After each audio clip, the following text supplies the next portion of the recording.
Yo, what is good, everybody? It's JT and welcome back to my channel. Today we are back again reacting to part 3 of Demi Lovato's YouTube documentary series called Dancing with the Devil. Before we get into this video and you guys are new to the channel, make sure you guys pause this video, go down there, hit the subscribe button, and then ding this notification bell for future content. I post every week, and then make sure you hop on over to Instagram and follow me at hey.jt, and then give this video a big thumbs up because it helps me. First things first, I want to say I apologize to some of the people who caught in my last 2 reaction videos to the documentary that I kept saying it was 3 parts when it's actually 4. It was just a common mistake, so my apologies on that. So without further ado, let's hop into part 3 of this documentary and then we'll talk afterwards. Let's get it, guys. Singer Demi Lovato is now receiving inpatient therapy at a rehab facility after being released from Cedars-Sinai Medical Center in Los Angeles over the weekend. My OD was obviously hard on me, but it also had some serious repercussions for the people closest to me. Demi's on the news, and also I'm passing through the news. There was all this stuff about like me being in photos next to her when she was having a hard time. I got like death threats. People showed up at my apartment. That's like, ridiculous, man. That was really challenging for her. It was challenging for anybody that stuck by my side through that period. So, when I called you about doing this, you were incredibly nervous. Why were you so nervous to sit down here? It was having to relive it.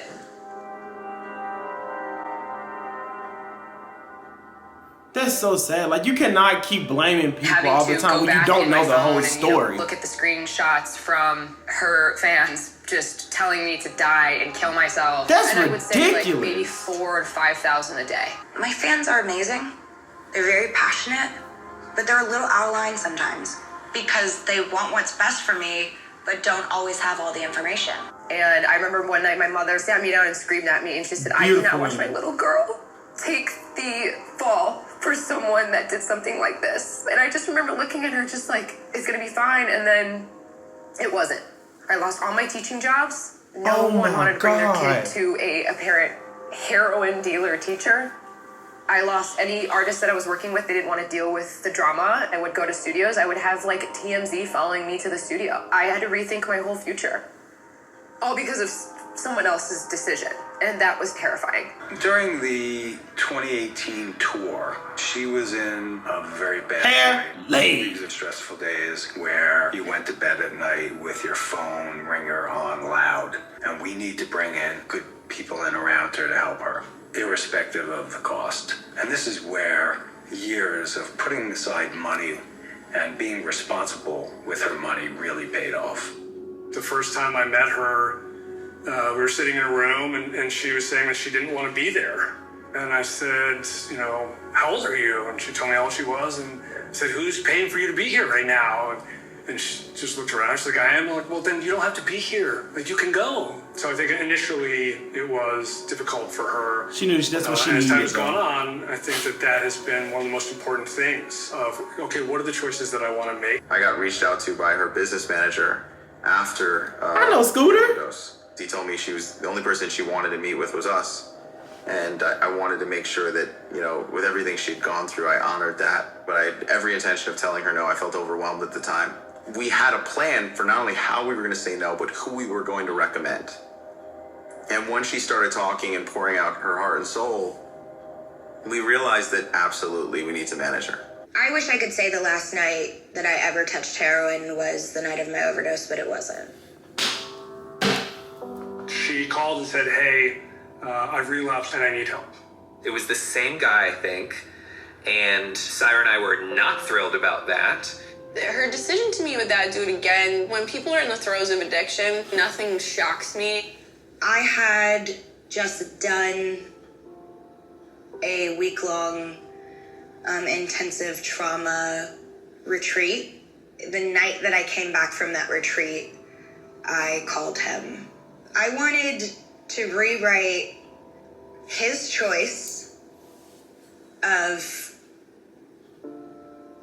violating me. I wanted it now to be my choice. And he also had something that I wanted, which were drugs. And And I ended up getting high. I thought, how did I pick up the same drugs that put me in the hospital? I was like mortified at my decisions. It's like, it pisses me off, man. It's coming from a place but I want to of, hug her at the same okay, time. How could you do this again? How could you put yourself in this position? As opposed to, oh my gosh, you must have been in so much pain to put yourself in that position again. I called him back and I said, no, I'm gonna you. And it didn't fix anything. It didn't take anything away. It just made me feel worse. But that, for some reason, was my way of taking the power back. All it did was bring me back to my knees of begging to God for help. Was there a specific reason that you didn't come forward sooner?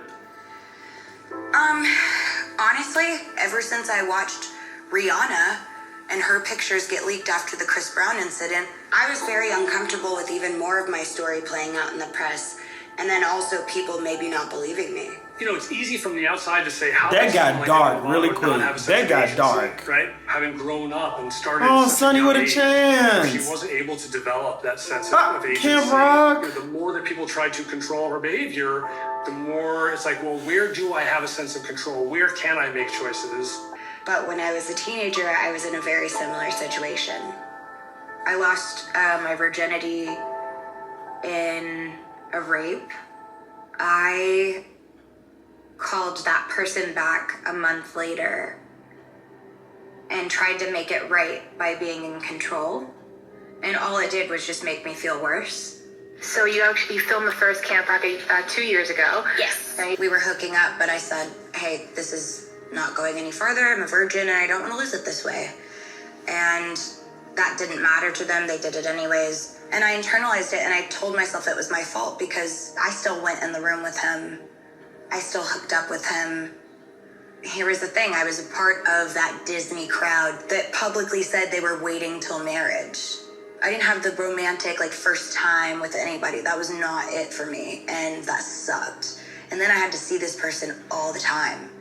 And so I stopped eating. And wait, so it was somebody on Disney? Coped in other ways, cutting, throwing up, whatever.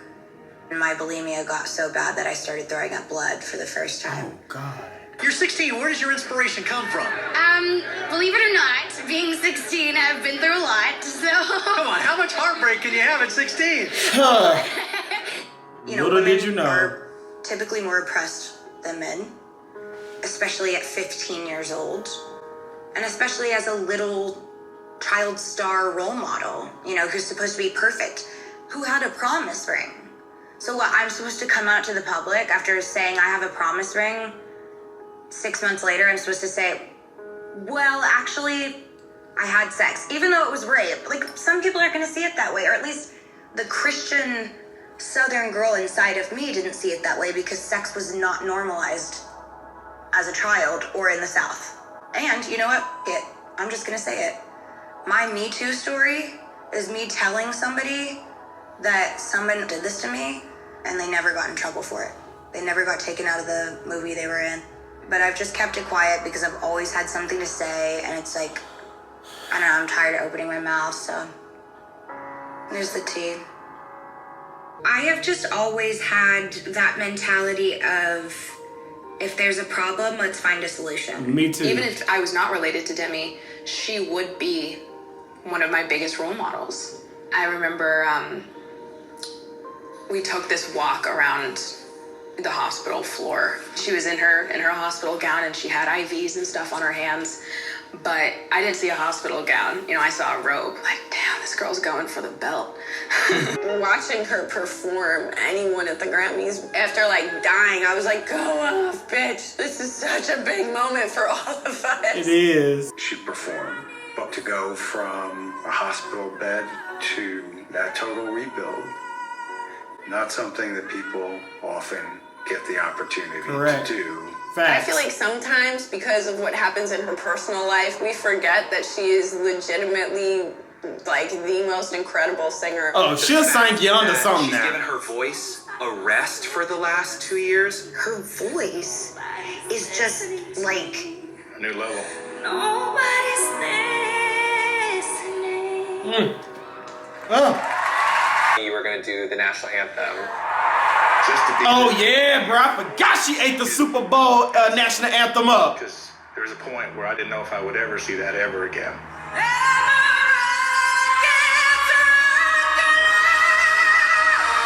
My dad was like, that performance made me so proud to be an American. You know?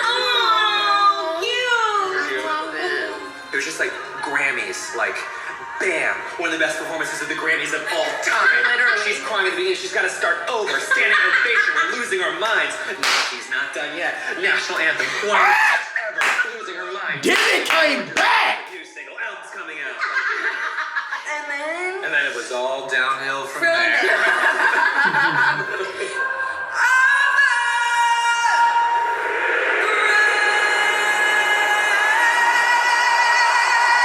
Breaking news tonight on several fronts in the coronavirus pandemic. Okay, so we have a few things to uncover real quick. I would say I think I enjoyed this one a little bit more than the previous two. Maybe because the previous two were a little bit more darker, like darker themed, and they hit on like all the heavy topics. Whereas this one right here, to me, I got to smile and laugh a little bit more. The thing about her saying that she didn't want to tell that she was raped because of how the situation with Rihanna and Chris Brown, like, wow, that is heavy. Like, to me, when I first heard the news about it before the documentaries came out, like, I was just like, okay, weird flex, but okay. But now, actually hearing it come from her mouth and seeing it in the setting that it's in, I kind of get what she was saying. How she said she called back her dealer, and the fact that she got high again after her overdose, like, oh my God. I obviously know that drugs are hard, but I didn't realize they have this much of an impact on a person. So not only is this documentary interesting and heartfelt and it's kind of emotional, it's also very informative. Now I know for a fact we have one more chapter in this documentary. Demi was engaged to this guy. I forget his name. I think his first name was Max. And, you know, they quarantined together. They were in love. And then they broke up. So clearly we'll hear that story on the next part of this documentary. So let's get ready for this final chapter. All right, good people. So that was my reaction to Demi Lovato's YouTube documentary series, Dancing with the Devil, Part 3. If you're new to the channel and you like what you saw today, make sure you guys go down there, hit that subscribe button, and then ding this notification bell for future content. I post every week. And then make sure you guys hop on over to Instagram and follow me at hey.jt, and then give this video a big thumbs up because it helps me. And as always, my name is JT. So until next video, I'm out.